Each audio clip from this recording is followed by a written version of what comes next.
like I said earlier, it was very difficult for me to notice any of my own PTSD symptoms, and when I did notice it, it's not something I would want to come out and openly admit to. There's a very a negative stigma that's attached to that for veterans, and so when I did start to realize that what was going on in my life, I didn't really come out forward and just ask for help right away.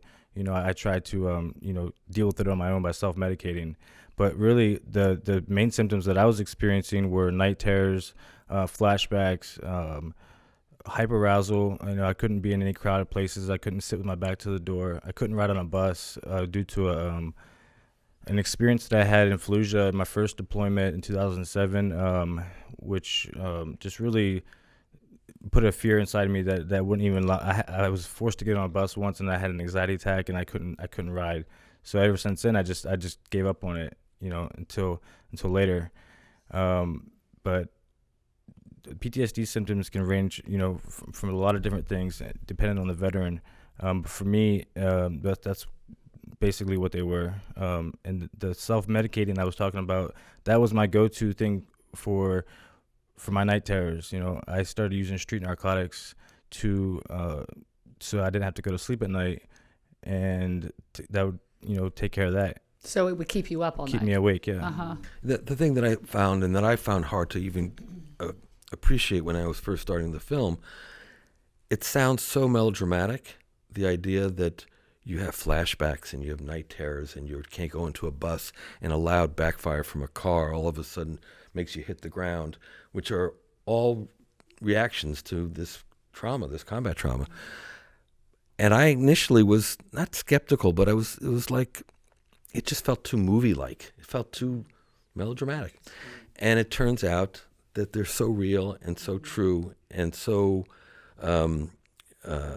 exactly what goes on with the psychological damage that has happened to these men and women. In the Marine Corps, and all branches of the service, really, from the time you enter boot camp all the way until you get out, you're constantly drilled, certain protective measures to, when something happens, do this. And it becomes second nature to us.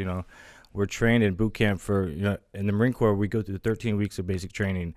And during that 13 weeks, we are completely brainwashed, and we're completely transformed into a killing machine, basically. And what they don't do is they don't, we talk about this in the film a little bit. They don't bring us back down from that high level of hyperarousal that kept us safe in combat. It's actually working against us here, and so we are just using the skills that we were trained to survive in combat, and those are still clicked on when we come back home. They don't do anything to bring us back down. So that's where a lot of us are running into the problems that we're running into today. So let me segue off of that and just ask both of you. I'll start with you, Jeff.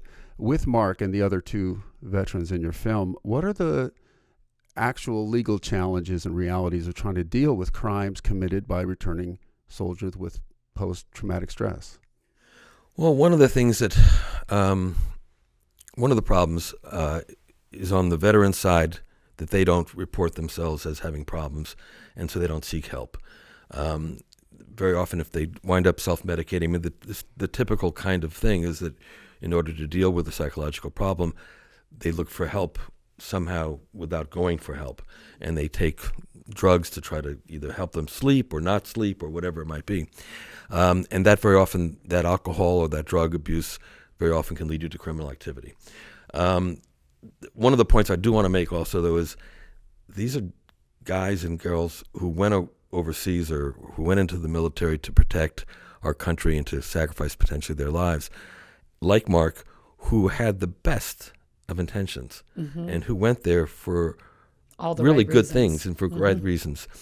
And to no fault of their own, wind up doing their job. But part of that job is this training, which is important because that's how they stay alive and that's how they can fight. But part of that job is also that psychological trauma that they have to face in killing, in seeing buddies being killed, all the horrors of war. That's part of what they get that they didn't necessarily sign up for, and when they come back, they pay the price for it. And we have to be conscious of that. In the criminal justice system, the defense part of the criminal justice system has to be educated and informed about this problem that's coming into our criminal justice system. Very often, not only the defense, but also the jurors, our public, have to be informed, because PTSD, for many people, is like a get-out-of-jail-free card if you're going to claim that as a reason or as a defense. It's not. It's actually a way to address the actual problem so that it can be treated, and so the person, instead of throwing them into a cage and having them come back out the same person, if not worse, you're actually treating the person so they can come back into society. The melding of the veterans back into society is the goal, I would think, of any society. And in order to do that, the criminal justice system has to be alerted to this particular part of criminality that's taking place. For sure. And that's something that it's so important that you're bringing awareness to. And it is hard for people to understand. Hey guys, hope you enjoyed this clip. Be sure to watch the full episode by clicking the link in the description. Right. And don't forget to like this video and then subscribe to our channel. Oh, and click on the bell icon so we can let you know when we post a new video. Thanks, guys. Take care. See you next time.